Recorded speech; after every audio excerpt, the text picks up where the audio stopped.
Glórias a Deus. Amém. Paz seja convosco. Amém. Cadê a Helena?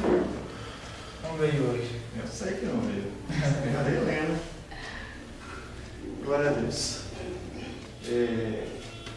Passamos por uma semana atribulada.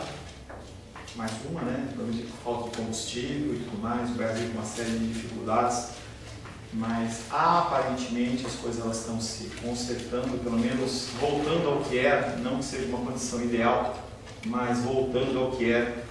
E nossa função dentro deste quadro é uma função muito importante. Nós temos que entender que a nossa guerra ela não é contra a carne e sangue, mas é contra as forças espirituais da maldade no mundo celestial. Não vamos pôr culpa no diabo, não é isso o objetivo.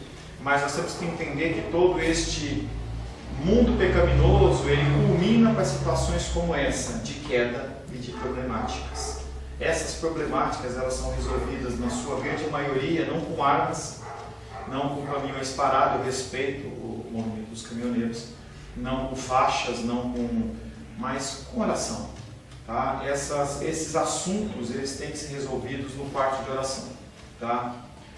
Nas quartas-feiras, lembro você, pastor, o presbítero Cláudio tem me chamado a atenção em relação a isso, eu vou começar a falar mais. Entenda que nós temos um tempo de oração nas quartas-feiras, das 20 horas às 21 horas. Nós precisamos que você, junto conosco, nos ajude para que nós possamos, como igreja, fazermos as nossas orações como igreja. Tá? É um tempo curto, nós temos um pequeno período de louvor de 5 minutos, no máximo 10 minutos, nem chega a isso. Depois nós temos uma breve palavra, nós oramos em torno de meia hora, 40 minutos a respeito de assuntos como esse, do Brasil, de toda sorte ou espécie. Tá? E nós precisamos da presença de você que mora mais perto, você que tem a possibilidade de nos ajudar, venha orar conosco. Amém? Glórias a Deus. Estamos tratando, nesse primeiro período, dentro do tema de santidade, sem a qual ninguém verá o Senhor, sobre a temática que Cristo, Ele é tudo. As pessoas elas procuram soluções de toda forma, em todos os lugares, mas apenas com uma solução, que é Jesus Cristo. Jesus Cristo, Ele é o nosso tudo. Nós vimos nas semanas que se passaram que Cristo, Ele é tudo nos conselhos de Deus a respeito do homem. Qualquer coisa a respeito do homem passa por Jesus Cristo. Por isso que nós precisamos orar. Houve um tempo em que a terra não existia, mas Jesus Cristo Ele já existia. Houve um tempo em que a terra ela foi criada, o sol, luas e estrelas foram criadas, e Jesus Cristo Ele fez parte total e completamente deste processo. Houve um dia em que Adão e Eva comeram do fruto proibido e caíram no pecado. E eles perderam, a partir daquele momento, a sua natureza santa. E foi interrompida a amizade, a ligação de Deus e os homens. Cristo, naquele momento, Ele é estabelecido dentro do nosso conceito temporal, a vinda de Jesus Cristo. E aí Deus ele dá a ordenança dizendo que do ventre da mulher sairia aquele que esmagaria a cabeça de Satanás. E ele já estava falando do Evangelho de Jesus Cristo, ele é chamado de o próprio Evangelho. É dada a esperança para a humanidade. Cristo foi apontado como a verdadeira luz do mundo, não a outra luz do mundo. Nós dependemos de Cristo para todas as coisas. Houve um tempo, depois da morte e ressurreição de Cristo, houve um tempo, depois da apresentação desse próprio Evangelho, em que os homens eles começaram a tocar as suas vidas e fazerem as suas coisas. Impérios se levantaram, o Império Egípcio, Persa, Babilônico, e as pessoas esqueceram de Deus. A única coisa que eles faziam era aumentar, espalhar superstições e idolatria. Era o que tinha no mundo antigo. As pessoas elas imaginavam deuses, criavam deuses segundo os seus pensamentos, e eles adoravam esses deuses. A única exceção dentro desse contexto, mesmo dentro do povo judeu, era um grupo de remanescentes. Eram pessoas que realmente tinham o entendimento que Deus ele era tudo. E essas pessoas, elas continuaram vivas mesmo no meio de judeus pecaminosos. É o que acontece hoje na igreja de Cristo. Excetuando alguns poucos judeus, a humanidade estava inteira morta na ignorância e no pecado. O que Cristo fez foi cumprir a palavra de Gênesis 3,15, e Ele veio em terra, se encarnou, se despojou de toda a sua glória, e morreu por mim, e morreu por você. É algo que a gente sempre fala. Quem matou Jesus Cristo não foram os judeus. Quem matou Jesus Cristo não foi Pilatos. Quem matou Jesus Cristo foi Paulo César, Cláudio Lourenço, Sebastião Leal e todos nós. Nossos pecados foram os pecados que mataram a Cristo. A gente tem essa mania de fazer transferência de culpa, e eu tive a oportunidade de falar na conferência da família, esse fim de semana, lá com o pessoal da faculdade do Pastor Ayrton, e o meu tema foi agressão verbal, aconselhamento bíblico nesse tratamento. E às vezes a gente que é agredido, a gente acha que a gente é vítima, e na verdade a gente não é vítima de nada, porque a nossa reação, ela normalmente é uma reação pecaminosa, e a nossa reação pecaminosa, ela nos iguala ao nosso agressor na mesma maneira. Quando eu vejo esses movimentos, e aí eu olho, eu tenho tentado ser bem, ter bastante discernimento em relação a esses movimentos, em especial nas redes da internet, porque a gente vê manifestações pró-militarismo, contra militarismo, aí mostra um cara na parede sofrendo tortura, aí do outro lado mostra prosperidade, e você fica olhando toda essa situação e parece que você é obrigado a se posicionar, ou que um lado é pior que o outro, ou que alguém é mais danoso que o outro, e nós levantamos uma bandeira como se nós fôssemos santos, e nós não somos santos coisa nenhuma. Quando eu falo para pessoas, por exemplo, que determinado partido, determinado político roubou e fez, e que nós somos iguais, a pessoa fica chocada, porque ela acha que não, eu vivo numa condição social, eu pago o meu imposto, não, querido, todos nós pecamos e carecemos da glória de Deus. Essa mensuração de pecado, essa mensuração é humana, ela não é divina. Essa mensuração que você acha que a sua mentira ou a sua blasfêmia contra o próximo, eu vou falar o mal da Maria dos Reis, ele tem um peso menor para Deus do que um cara que roubou R$1 milhão na Petrobras, é um engano humano. Nós, dentro da nossa sociedade, nós temos esse entendimento, e isso é cultural. Porque se você pegar hoje um cristão que bebe, ou um cristão que fuma, você fala, vai para o inferno. Mas se você for para a Alemanha, você vai encontrar pessoas cristãs depois do culto bebendo cerveja tranquilamente, bebendo vinho tranquilamente. Eu vi uma análise, eu não estou defendendo o alcoolismo, não é nada disso, tá? Mas eu vi uma análise dentro do advento de Pentecostes, que quando eles começam a falar em outras línguas, e ali não é línguas estranhas, são línguas de povos, porque as pessoas que estavam visitando Jerusalém na Páscoa, eles entendiam na sua própria língua, então eles estavam falando da língua medo, da língua persa, da língua síria, tá? Então naquele momento, eles falam, vocês estão bêbados. E aí a construção do grego, dentro dessa análise que o pastor fez, que eu falei, demais, Pedro não estava falando que eles não estavam bêbados porque eles não bebiam, e sim porque estava cedo. Eles bebiam. Era como se ele estivesse falando assim, olha, até agora nós não bebemos porque está muito cedo, mas depois nós vamos beber. E aí as pessoas, elas criam essa construção de que isso é pecado, isso não é pecado. Roubar R$1 bilhão da Petrobras é pecado, mas eu desfalcar o imposto de renda não é pecado. Eu desviar a verba da merenda pública é pecado.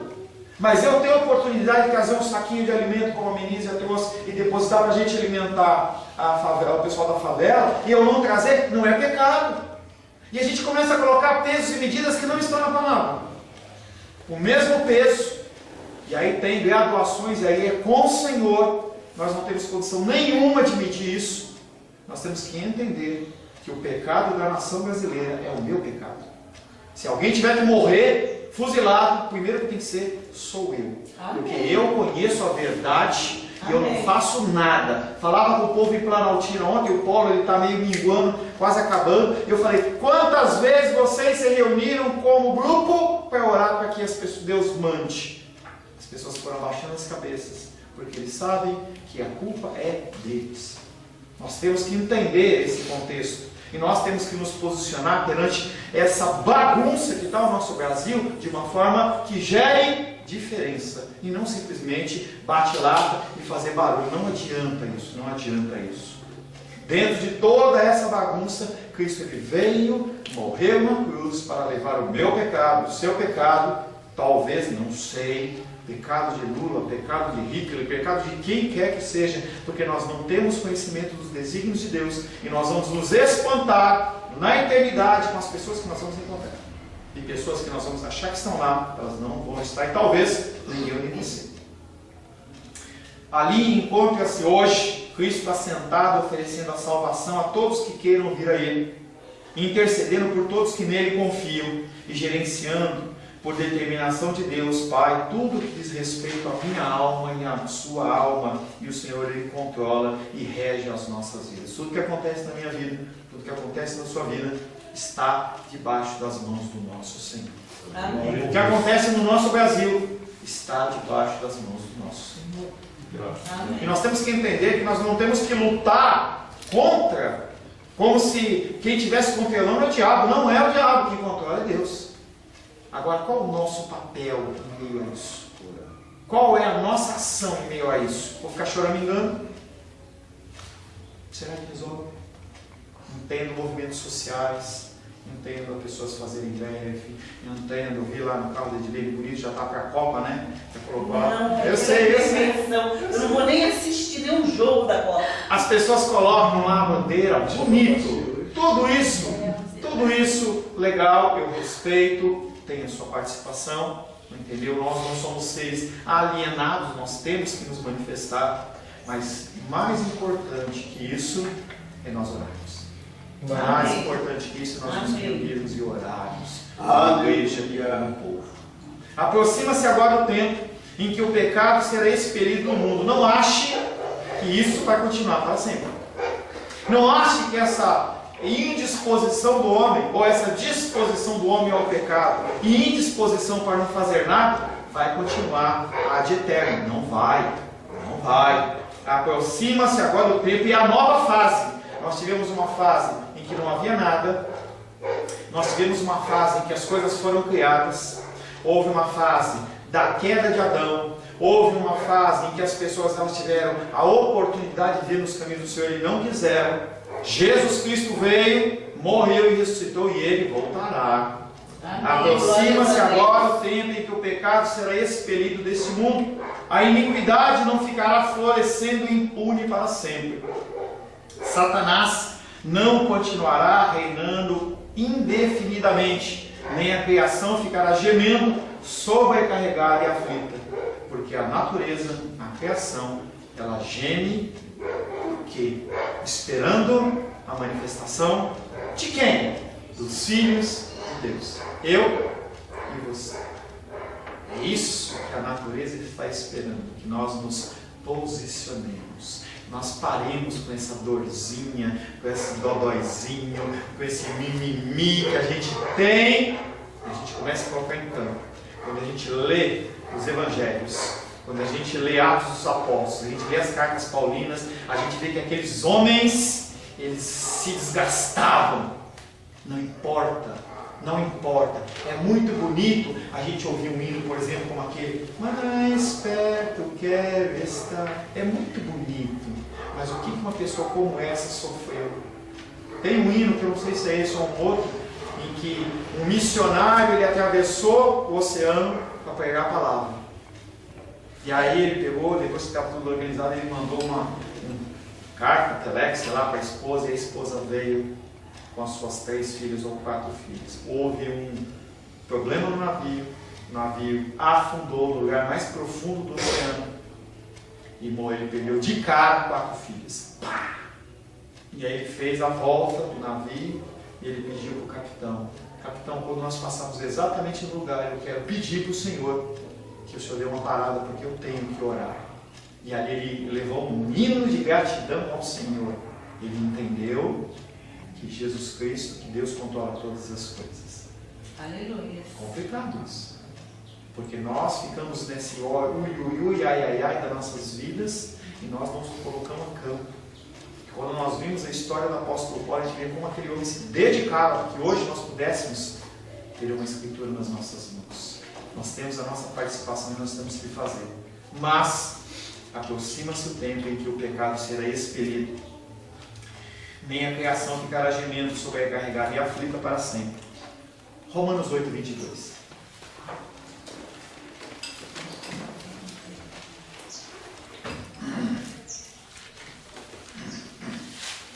Sebastião, por gentileza. Romanos 8, 22, a palavra de Deus nos fala que porque sabemos que toda a criação a um só tempo geme e suporta angústias até agora. O que esse texto está falando é que, conforme eu já disse, espera que nós nos manifestemos. Atos capítulo 3, verso 21. Gabriel, por gentileza. Atos capítulo 3, verso 21. A qual é necessário que o céu receba até os tempos a restauração de todas as coisas, de que Deus falou por boca dos seus santos profetas desde a antiguidade. Ou seja, vai se cumprir. Não vai ficar oculto para sempre. Vai se cumprir. 2 Pedro, capítulo 3, verso 13.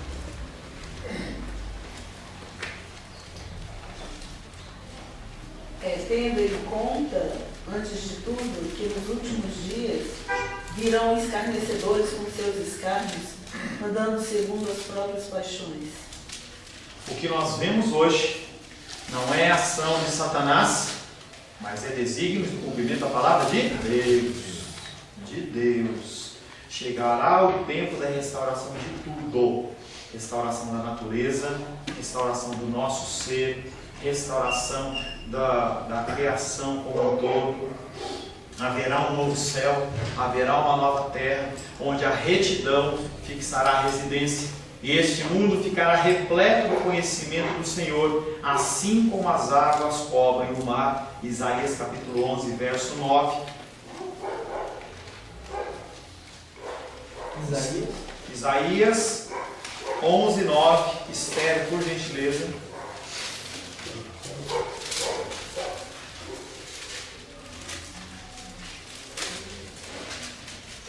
Se você não conhece a Esther, porque ela vem à noite só. Esther é essa menina linda, irmã do Felipe, mais bonita que ele. Por favor, Felipe. Depois você fala oi pra ela, tá? Dá um abração nela. Puxou o pai. Agora pode. Puxou o pai dela. Não se fará mal nem dano algum em todo o meu santo monte, porque a terra se encherá do conhecimento do Senhor, como as águas cobrem o mar. Não se fará mal nem dano algum em todo o meu santo monte. Pastor, que monte é esse? Para eu ir mudar para lá, já vou comprar um pedacinho de terra nesse monte. Esse monte não é um monte físico, mas é a terra restaurada desde a época, como era antes, na época de Adão. Não se fará mal nenhum, dano algum em todo o meu santo monte, porque a terra se encherá do conhecimento do Senhor, como as águas cobrem o mar. Como as águas cobrem o mar, será o conhecimento do Senhor. Dentro desse contexto de fim dos tempos, aonde estará Cristo? O que fará Cristo? Mateus capítulo 24, verso 30. O último que espirrou, leia por gentileza. Mateus 24, verso 30. Se você tem dificuldade de encontrar os textos bíblicos, eu quero convidar você a ouvir a musiquinha na internet, para você decorar os livros, ficar mais fácil, ou então vai direto no índice. Mateus capítulo 24, verso 30, pode ler por gentileza. Então aparecerá no céu o sinal do Filho do Homem, e todas as tribos da terra se lamentarão e verão o Filho do Homem vindo sobre as nuvens do céu, O com próprio poder desculpa. e grande glória. De novo, por gentileza. Então aparecerá no céu o sinal do Filho do Homem, e todas as tribos da terra se lamentarão e verão o Filho do Homem vindo sobre as nuvens do céu, com poder e grande glória. Por que eles vão lamentar? Dos seus maus caminhos. Porque não estão com ele, né? Quando ele aparecer nas nuvens, o que vai acontecer com a igreja? Já vai estar arrebatada já. Quem vai ver ele e vai se lamentar vão ser as pessoas que não se curvaram a ele e vão olhar e falar: ih, realmente era verdade. E lamentarão, haverá um tempo de lamento, porque eles verão que irá começar todo um problema, um processo maior de luta e dificuldade, e eles não estão com o Senhor. O próprio Cristo será o Rei, ele retornará a este mundo e haverá de renovar todas as coisas. Renovar como? Trazer a criação ao início, o que era bom. Apocalipse 11:15. Ô pastor, mas eu estava conversando com uma amiga esses dias, e ela falando que tem algumas pessoas que assistem essa novela do Apocalipse, e ela também assiste. E aí a gente tocando nessa questão de arrebatamento, que as pessoas... O pessoal fala muito tem várias correntes. Sim. Tem gente que fala de um arrebatamento, e os que ficaram, depois se convertem, Deus arrebata, não sei. E ela falando que ela acredita que a pressão, vai ter essa pressão, né, sobre o servo de Deus, dessa pressão do diabo para a pessoa aceitar a marca da besta. O que é a marca da besta? O que é a marca da besta? Aquele número, né? Não dizer que é 666. A leitura, quando você lê Apocalipse dentro de uma forma literal, você está lendo Apocalipse de uma forma errada. E nós temos um estudo sobre isso na internet, não vou entrar aqui. Mas 666, que não é 666, mas 666, não tem nada de marca da besta. Esse 666 faz referência ao imperador Nero, que na época era o perseguidor de Roma, e faz referência a uma frase falando sobre a impuridade, a malignidade de Nero, codificadamente, para que as pessoas elas não pudessem ser presas pelo Império Romano conforme eles viam. Cada letra da literatura hebraica ela tem um número, Aleph, que a primeira é 1, Bet é 2 e assim vai. E você, quando constrói a frase, você vai chegar no 666. Quando você lê ou você ouve, quando você lê Apocalipse de uma forma literal, você incorre em erro. Se você acha que o que está passando na novela da Record em Apocalipse é o que está na Bíblia, engano total e completo. Porque os filmes e as coisas que passam na televisão e passam no cinema, eles têm a função épica, no sentido de fazer uma história para você, e eles inserem coisas e tiram coisas e não tem nada a ver. Não, é porque ela falou que nessa novela, eles estão assim, abordando bem light essa pressão, mas que ela acredita que a pressão sobre o servo de Deus vai ser de uma forma muito grande do diabo, para que você te martirizar mesmo, de uma forma assim extrema, para você aceitar. Então, será que é real isso? Que a gente vai sofrer essa pressão assim essa pressão terrível, que não tem nem palavra para dizer, para você aceitar isso. Quem é soberano? Deus. Se Deus é soberano, como é que Satanás ele pode fazer algo para forçar um servo de Deus a aceitar ele? Como é isso? Como que é isso? Primeiro, quando Jesus Cristo aparecer e levar a sua igreja, eu não vou estar aqui. Se ele vai levar a sua igreja, quem que vai ficar aqui? Aqueles que vão lamentar, que está aqui nesse texto que nós acabamos de ler. Então, não vai ter essa pressão antes? Não vai ter ninguém, querida. A pressão é hoje. A pressão hoje é você aceitar, por exemplo, o homossexualismo como uma coisa certa. É você aceitar a corrupção como uma coisa certa. A pressão é hoje. A pressão ela começou quando Cristo morreu. É a última hora que se inicia. E nós estamos vivendo este milênio, esse tempo, entendeu? É hoje. É hoje que você tem que falar assim: eu vou como mulher e como homem eu vou me casar virgem. É como homem e mulher que eu tenho que ser correto em relação às coisas. É como homem e mulher que eu tenho que ser direito, eu tenho que ser amoroso com as pessoas. A pressão é essa. É a pressão que a sociedade fala: não, você não tem que ter definição de gênero, você pode fazer o que você quiser. Quando Cristo vier, Ele vai levar a sua igreja. Eu não vou ficar não. Se alguém vai sofrer perseguição, vai sofrer, é o povo que vai ficar aqui. Amém. Não tem perseguição. E aí, correntes teológicas, porque nós temos, eu não tenho tempo para falar, isso é um estudo muito complicado. Nós temos a corrente que é predominante dentro do meio ortodoxo, que é o que nós confessamos na nossa igreja. Nós já estamos vivendo essa dificuldade, esse milênio. Quando Cristo vier buscar a sua igreja, acabou. Tudo que tem em Apocalipse, que a gente ouve, é forma simbólica. E a gente fica imaginando um dragão aparecendo, um urso saindo de dentro do mar. Gente, isso é tudo simbólico. É literatura. É a mesma coisa que você lê um filme ver um filme na Jornada das Estrelas e você achar que aquilo é de verdade. Não é verdade. Porque a literatura de Apocalipse é uma literatura diferente. Você lê jornal? Sim. Quando você lê jornal, você lê igual quando você lê o Gibi da Mônica? Não, são duas... Literaturas diferentes. São literaturas diferentes. Se você vê um filme de policial, ele é diferente de um filme de espaçonave, que é diferente de um filme de amor. As pessoas elas têm que entender que a linguagem da Bíblia ela é assim. Você precisa. Eu comecei o estudo com o Felipe exatamente em relação a isso. Porque as pessoas elas têm que entender que quando você lê Atos dos Apóstolos, ele está falando de uma coisa literal. O que está ali aconteceu. Mas quando você vai para a parte de Daniel, em que ele começa a falar a estátua com o pé, aquilo ali está fazendo referência aos reinos, reino romano, reino grego. O problema é que é mais fácil tratar pelo literal do que estudar. Mas isso é uma coisa muito complexa. Se você quiser, eu tenho material para você ler e aí a gente pode te passar. Pastor, Fale, minha querida. Então, se é assim, por que isso não é feito dentro das igrejas? Por que os que têm conhecimento do fundamento, porque eles estudam mais do que a gente, não traz isso? O que é mais fácil dos reis? Você fazer uma comida ou você comprar pronta no... comprar pronta. O que eles preferem fazer? Oferecer o que está pronto. Então, pastor, tem alguma coisa... Mas ele tem que estudar, querida. É por isso que a gente precisa estudar. Se a pessoa quiser aprender inglês, ela tem que se matricular numa escola. Senão ela vai falar frango em vez de falar chicken.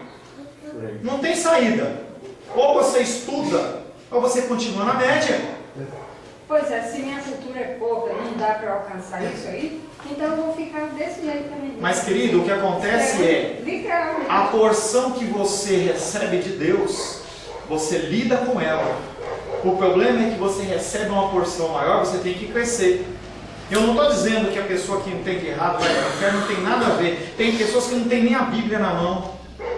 E aí a porção de amor que ela tem, isso não tem esse termo na Bíblia, mas a porção de um cara que está lá na Coreia do Norte, que ele não tem direito para estar com uma Bíblia dessa, nunca vai ser exigido de Deus para o cara, que o cara tenha esse tipo de entendimento.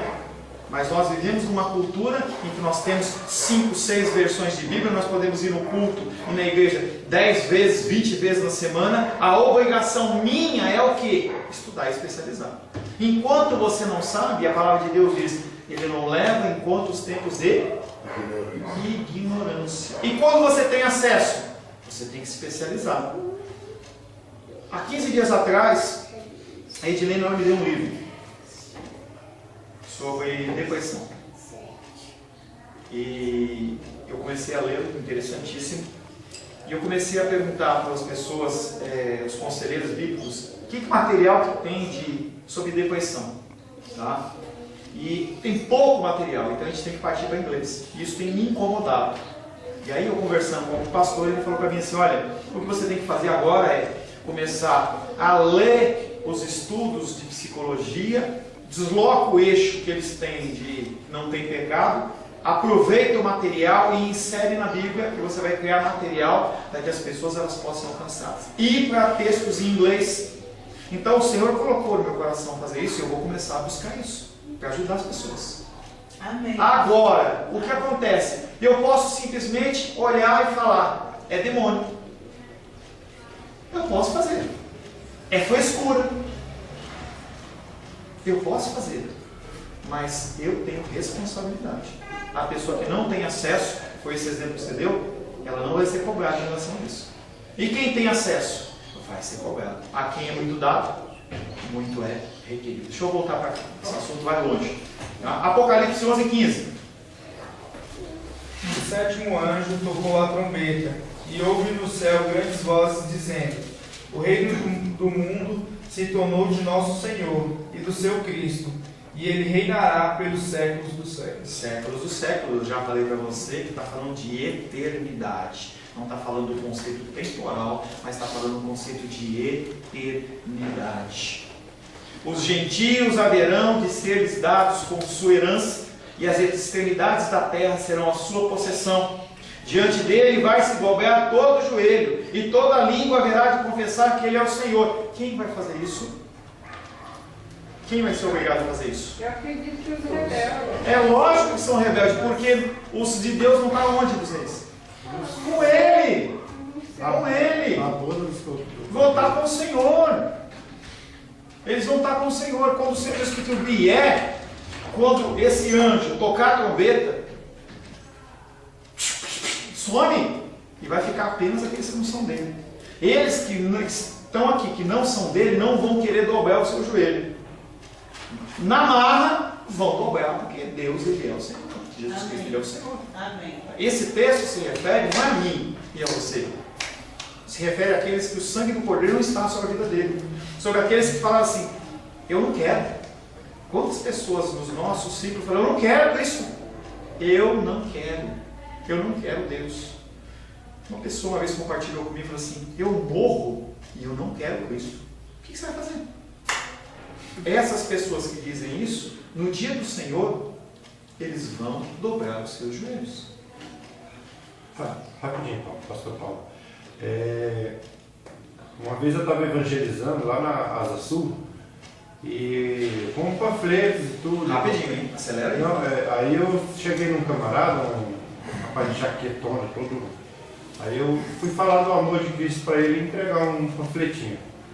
Aí ele pegou o panfleto assim na minha frente, amassou, jogou na minha cara e começou a falar assim, falar aquelas palavras absurdas de Deus e tal, aquela coisa toda. Então, quer dizer, uma pessoa dessa assim, tem tudo para entender que é uma pessoa que não quer a Deus. Agora, qual a diferença dessa pessoa para mim e você antes de aceitar Cristo? Se Deus ele derramou sobre a graça dele, sobre a sua vida, e você aceitou sem blasfemar, aleluias. Se você não veio no desespero, mas você veio porque o Senhor te envolveu, aleluias. E o cara que está fazendo as bandalheiras aí fora, merece a mesma oração que a gente. Isso é uma grande barreira que nós temos. Nós oramos pelos perdidos. Nas quartas-feiras, uma das orações que nós fazemos, nós oramos pelos homossexuais, pelos presidiários, pelos órfãos. E se na nossa igreja entrar um transexual por aquela porta e sentar aqui a caráter, você vai sentir amor ou repúdio? Não veio com hipocrisia não, hein? A princípio, não veio com hipocrisia não. Entendeu? E o cara começa, ele é um bêbado de sentar ali e começa. Como uma vez eu estava aqui orando, acho que era eu e o Sebastião, ou era eu e o irmão Cláudio, eu não lembro. Aí entrou um cara, todo tatuado de bermudão, sentou aqui, fez flexão, tá com o senhor, né, irmão Cláudio? Ele começou a fazer flexão aqui no chão, gente. Ele começou a fazer flexão e tal. A gente estava orando, começou a ficar sem clima, eu peguei a palavra de Deus e comecei a ler. Comecei no Salmo 1, fui. Quando chegou lá para o Salmo 23, aquele homem começou a chorar, levantou e foi embora. Não tem como combater essas coisas na violência. Mas aquele homem, ele é digno, tanto quanto eu. A gente tem que mudar essa visão e esse conceito. Salmos capítulo 2, verso 8.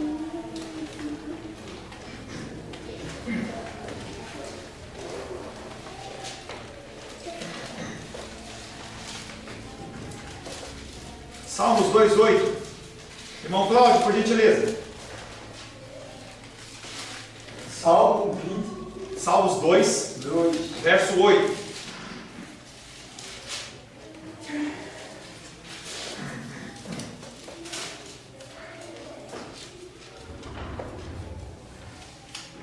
Pede-me, e eu te darei as nações por herança, e os confins da terra por tua possessão.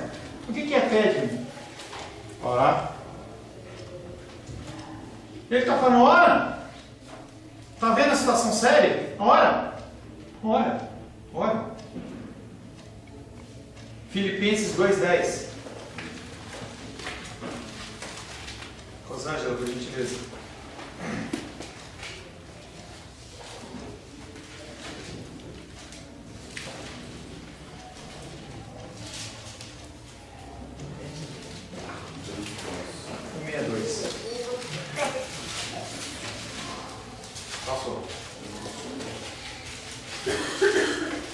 seu dedo, mas você achou já.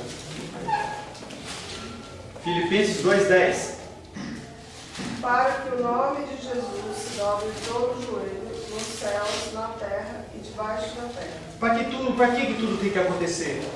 É para eu ser feliz. É para eu ter meu carro zero. Não, é para que todo o joelho se dobre.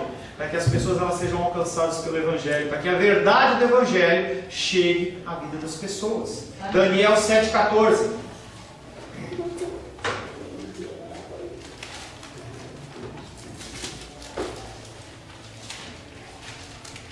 Pode ler. Por gentileza. Foi-lhe dado domínio e glória e o reino, para que os povos, nações e homens de todas as línguas o servissem. E seu domínio é domínio eterno, que não passará, e o seu reino jamais será destruído. Glória a Deus. Reino de Deus. Até lá, luta e dificuldade. Até lá, choro. Até lá, ranger de dentes. Até lá, depressão. Até lá, dificuldades. Quando acontecer, o reino dele será eterno. Chegará o dia quando todos os homens serão julgados. O mar entregará os mortos, nele sepultados. E o Hades e a morte não reterão os mortos que nele se acham. Todos quanto dormem nos sepulcros despertarão e sairão, e cada um será julgado de conformidade com as suas obras. Aí Apocalipse 23 e Daniel 12:2, está acabando o nosso tempo, não vou ler. Haverá um tempo em que todo mundo vai ser julgado, em que aqueles que estão mortos dos males, a morte, o ser morte, vai entregar de volta a Deus. Aqueles que são para a salvação, aqueles que são para a condenação, para a condenação. E onde Cristo estará? O que Cristo vai fazer nessa última etapa, nessa última fase? E nós falamos, não havia nada, criação, pecado,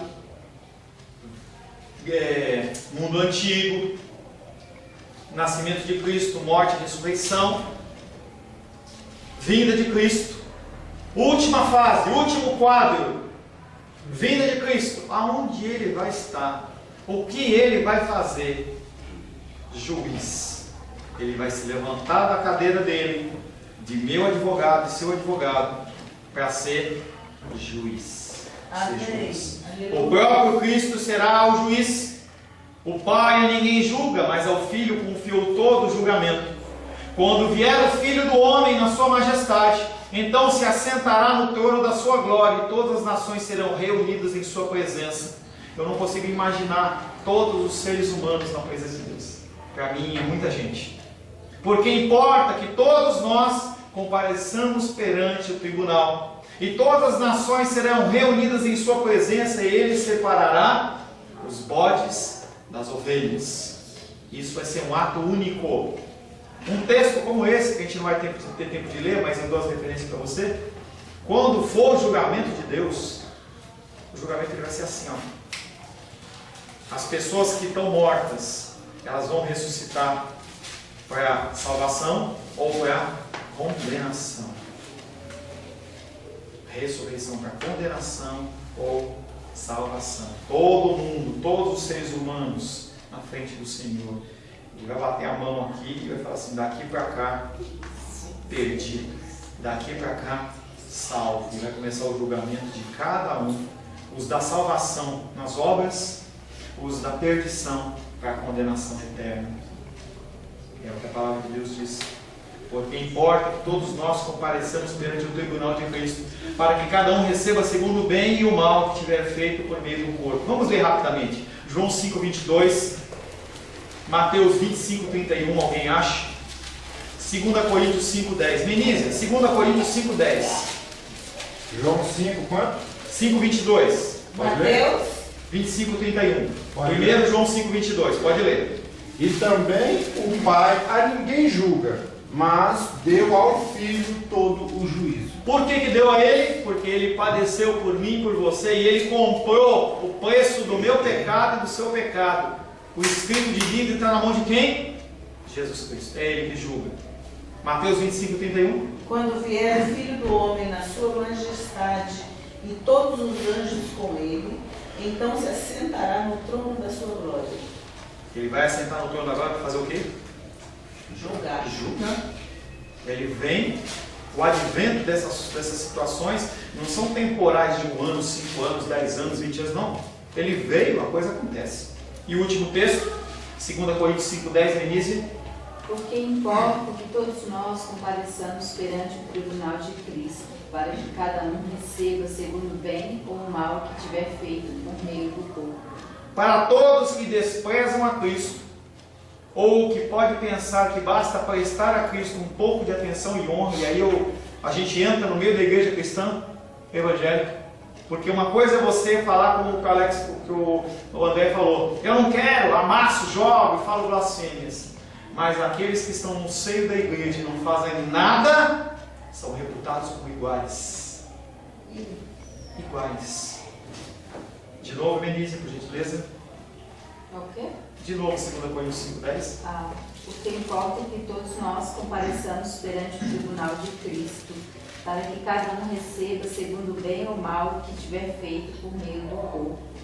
Para todos que desprezam a Cristo, ou que pode pensar que basta prestar um culto a Cristo, com pouca atenção e honra, um pouco de reverência e respeito, o Pai diz: em todos os eternos conselhos, na criação, na redenção, na restauração, no julgamento final, em todas as coisas, Cristo, Ele é tudo. Para finalizar, João 5:23, eu vou ler.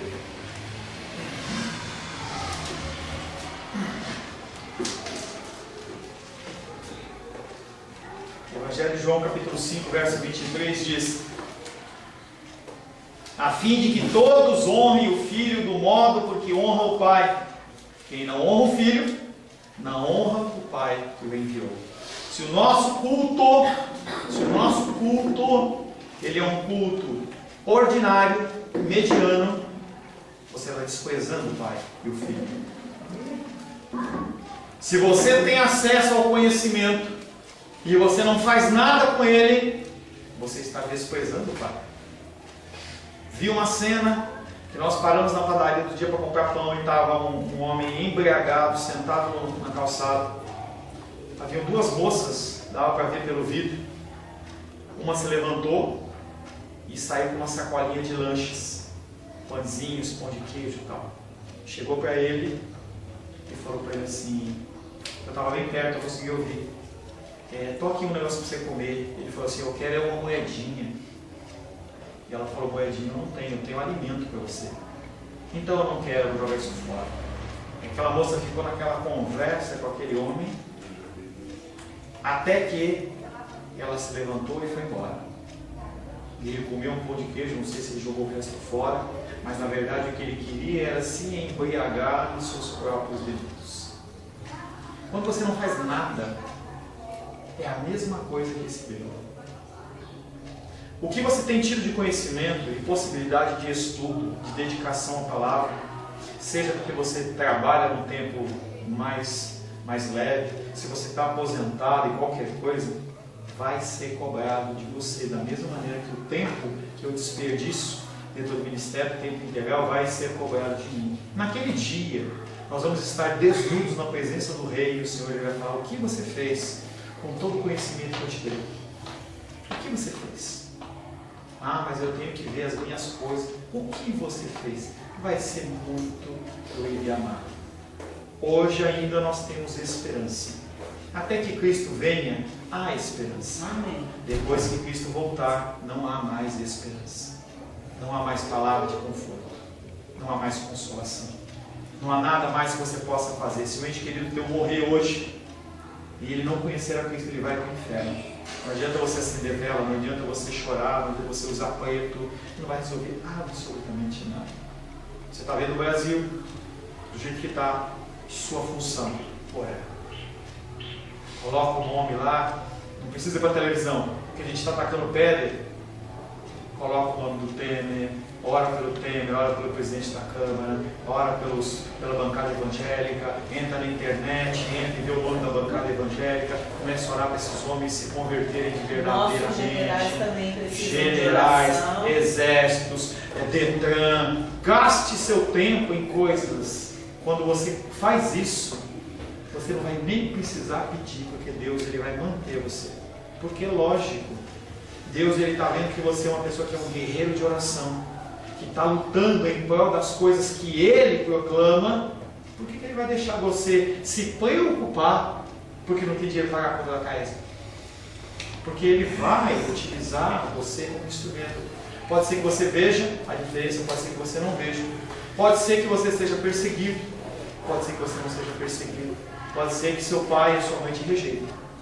Mas mesmo assim, você está cumprindo os caminhos e a vontade do Senhor. E é isso que nós temos que fazer. Amém. Senhor, em nome de Jesus, te louvamos pelo teu grande amor. Nós temos, Pai querido, nos nossos lábios uma rapidez e uma facilidade enorme para estabelecer julgamentos. E na verdade, esses julgamentos são julgamentos feitos de uma maneira leviana e que não conseguem gerar nenhum tipo de mudança ou transformação. Pedimos a Ti que o Senhor possa transformar a nossa indignação em oração. Que nós possamos ser encontrados como guerreiros de oração. Que nós possamos dedicar, Pai, a oração muito mais pela nação, muito mais pelas pessoas, pelo próximo, do que para nós mesmos. Porque a Tua palavra diz que se nós buscarmos o Teu reino e a Tua justiça, as coisas que são realmente necessárias, elas nos serão acrescentadas. E nós não precisamos mais do que o necessário. Nos abençoa, nós pedimos, Pai, em nome de Jesus. Amém. Glórias a Deus.